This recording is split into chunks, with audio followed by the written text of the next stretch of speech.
Have you ever noticed how everything seems to get more expensive every year? Your groceries, rent, fuel, even your morning coffee? Governments and economists call it inflation. But what if I told you the truth about inflation is far more complicated and far more controlled than most people realize?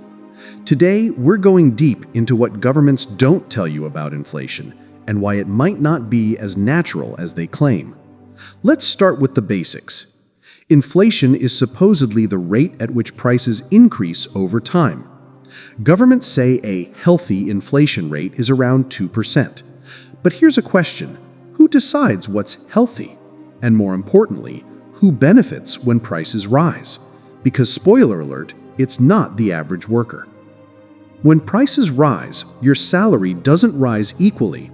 You might get a 3% raise, but your rent might jump by 10%. And your grocery bill by 15. So even though your income looks higher on paper, you're actually losing purchasing power. And that loss doesn't vanish, it transfers. The people who benefit from inflation are usually those who already own assets, real estate, stocks, or businesses. Inflation increases the value of things they already own while making life harder for people who rely on cash or wages. Now here's the catch. Governments and central banks create inflation through their own policies. How? By printing money.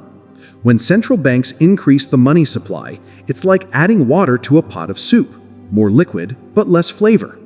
Every dollar you hold becomes slightly less valuable because there are more of them in circulation. But they don't print physical cash all the time. Most of the money today is created digitally, when banks issue loans or when governments borrow. Let's say the government wants to spend $1 trillion it doesn't have. It issues bonds, essentially IOUs, and the central bank buys them using newly created money.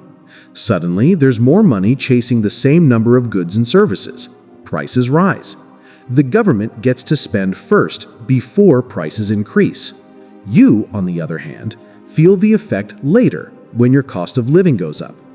That's why inflation is often called a hidden tax, because instead of raising taxes directly, which would make people angry, the government quietly reduces the value of your money.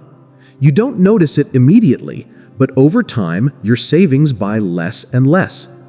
For example, imagine you had $100 in 2000. Back then, that could fill a shopping cart. Today, the same cart might cost $200 or even $300. You still have your 100, but it's worth half or less than what it used to be. That's the silent theft of inflation. And yet, politicians keep telling us inflation is under control. But controlled for whom? Take a look at housing prices. In most major cities, the cost of buying a home has skyrocketed. Wages haven't kept up. Why?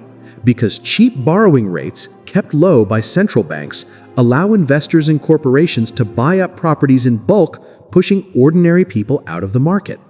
So while inflation makes your rent rise, it makes their asset values soar. Now, you might be wondering, if inflation hurts regular people, why do governments allow it at all? The truth is, they need it. Without inflation, the massive debts governments owe would be nearly impossible to repay. Think about it. If the government owes $1 trillion today, but the value of money falls over time, they can pay back that trillion with cheaper dollars in the future. Inflation helps them erode the real value of their debt. And then there's the banking system.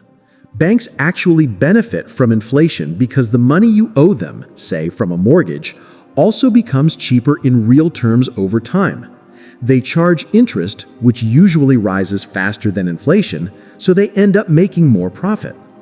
Central banks like the US Federal Reserve claim they're fighting inflation when it gets too high by raising interest rates. But here's something most people don't realize.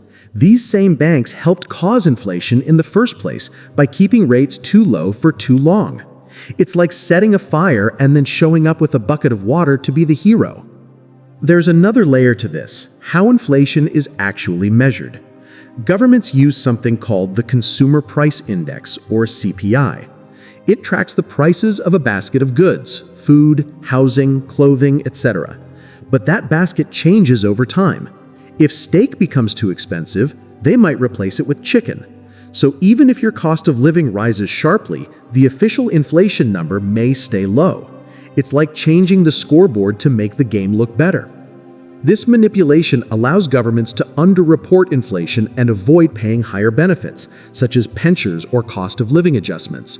It also keeps public perception calm, because if people realized how much their money was really losing value, there would be outrage. But not all inflation is bad. Moderate inflation can stimulate spending and investment because people are encouraged to use their money rather than hoard it. The problem is when inflation gets out of control, or when it's deliberately engineered for political gain. Take, for example, the pandemic years. Governments around the world printed trillions of dollars to stimulate their economies. That money didn't disappear, it flowed into stock markets, real estate, and corporate profits.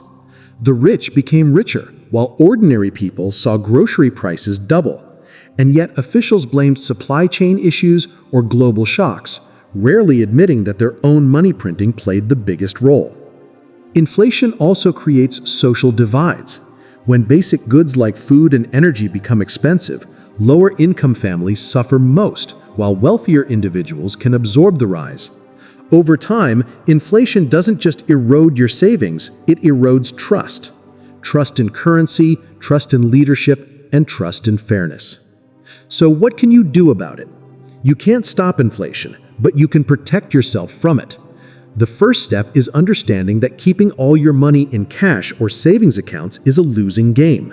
If your bank gives you 2% interest while inflation is 5%, you're effectively losing 3% of your wealth every year. That's why investors look towards assets, things that tend to hold or increase their value as prices rise. Real estate, commodities, or even certain types of stocks can offer protection. Gold and silver have historically been safe havens, because they can't be printed out of thin air. More recently, people have turned to cryptocurrencies like Bitcoin, though that comes with its own risks. Another way to protect yourself is through financial literacy, understanding how money works, how debt works, and how governments manipulate both.